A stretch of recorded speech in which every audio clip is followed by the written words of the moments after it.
And now, it's time for another Dice Tower review with Tom Vasel. Hey folks, today we're taking a look at Metal Adventures. This is a game from Matagot in which you are a pirate and you're part of the Pirates Guild, and you're going to go out and attack different players.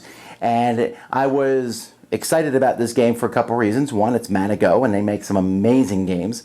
And two, I heard that there was a bit of betrayal in the game and working with other players. So very excited about that. Let's check it out.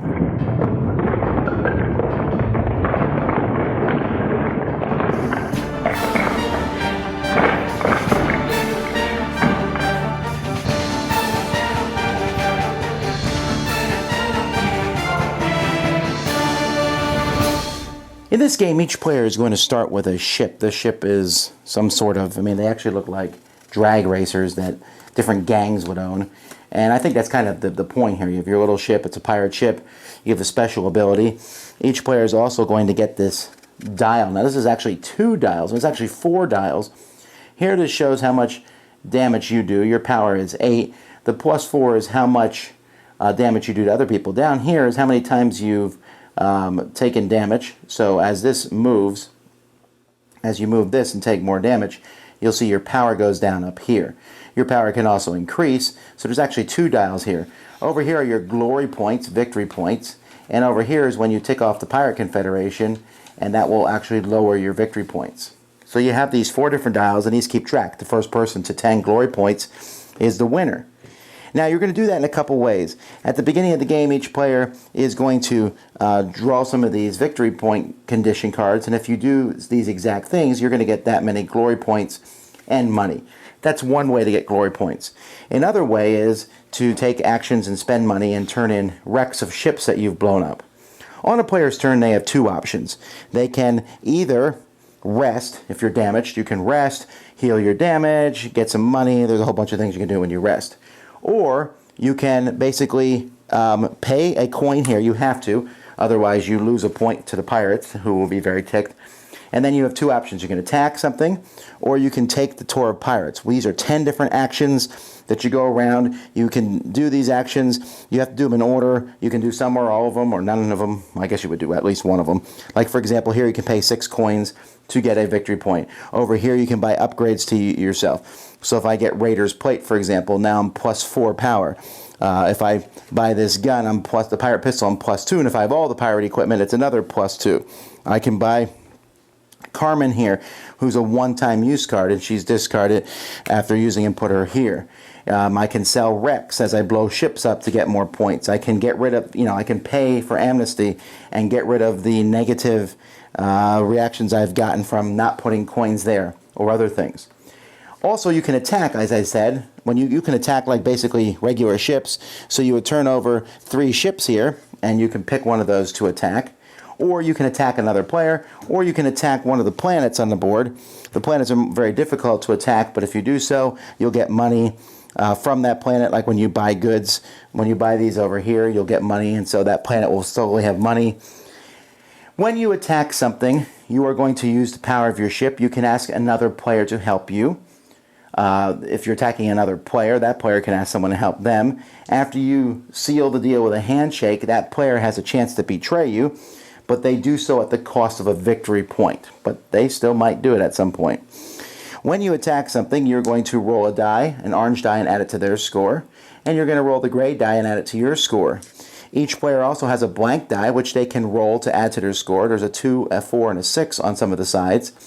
If you do that, though, you have to leave that in front of you, and that will be subtracted from your next battle.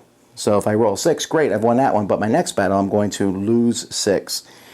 So players are going to be moving around and attacking each other. There might be betrayal, but if you beat the ship and you ask someone to help you, you have to give them whatever you promise them. You'll see most of the ships you beat give you some monetary reward. Like if I blow up the big junk here, I'm going to get 3 of a monetary reward, but I also get to keep this card, and I can turn in sets of these cards that I blow up later on, again, for victory points.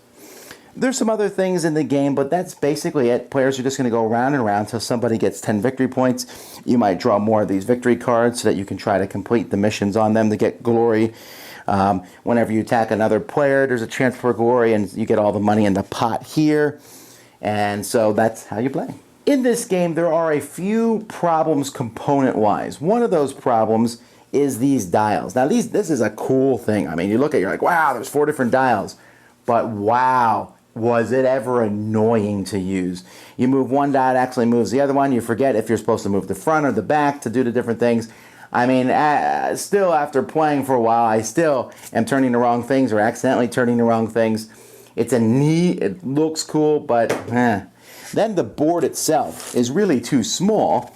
But the worst thing about the board is this Pirates Tour. I called it the Tour of Icon Confusion, because I could never remember what all these things did. And anytime someone went on it, it just slogged the whole game down, because they said, okay, I'm going to do this, now maybe I'll do that. Ah. Now the interesting parts of the game, and the parts I liked, were the combat. And I like the idea of going and fighting a ship, but the ship's too big for you, or you're not sure you're going to beat it, so you bring someone else along to make sure that you beat it. The betrayal factor's there. Very rarely will somebody betray you, because losing a point is a big deal, but it can and likely will happen, and I like that. There's betrayal, but not too much betrayal in the game, and you can always use an extra die, but that will hurt you in future battles. Great concepts all around. The problem with the battles is that once you get kind of beefed up, you don't need anyone's help. So you just go around and beat stuff up on your own. Okay, then players are forced to attack each other, and that can be difficult, and it's not as, I don't know, just didn't find it as fulfilling. But the components other than these and the board are fine, the coins are fine, the artwork is really great, and the concept of the game is good. It went a little longer than I wanted it to, but overall, I think I was happy with how the game played. I think the game plays best with probably 5 or 6 players, because there's more interaction, although that will slow things down. I don't know what the happy medium there is. So the game was enjoyable for me and interesting. It felt like it could have been even greater. And in fact, I was a little surprised that this was a Matagot production, because it just didn't feel, I didn't feel it there. It felt kind of, I don't know, it just didn't feel finished to me. And usually their stuff is just amazing. I mean, you look at their games and I just love how they look and stuff. And I was like, did anyone ever look at these and say, nah, these are too fiddly? You know, this is one time where function really should really come into play more than form. Still, I had a good time playing it. I cannot deny that. I like it, but go into it forewarned. It's a very specific game. Not everyone's going to enjoy the upgrade, fight, betrayal. The gore, I wish there was more cards for different missions, because those went fast. It seemed like, boy, I'm so conflicted on this game. I like it, and I guess my approval, but just barely. Dice Tower Judgment, approved! Thanks so much for watching the Dice Tower videos. Find more great videos and reviews, as well as our top-rated audio podcast at Dicetower.com. You can also find other great shows at Dicetowernetwork.com. I'm Eric Summerer, and you've been watching The Dice Tower. The Dice Tower is sponsored by Cool Stuff Inc., where you can find great games for great prices. Cool stuff in stock.